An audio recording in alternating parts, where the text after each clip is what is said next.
എന്തിനാ ഉമ്മ ഇനി ഇങ്ങനെ കഴിയുന്നേ?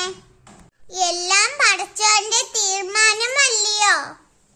നമുക്ക് കവലായി അപ്പ എന്നും നമ്മുടെ കൂടെ ഉണ്ട്. ഈ പെരുന്നാളിന് നമ്മൾ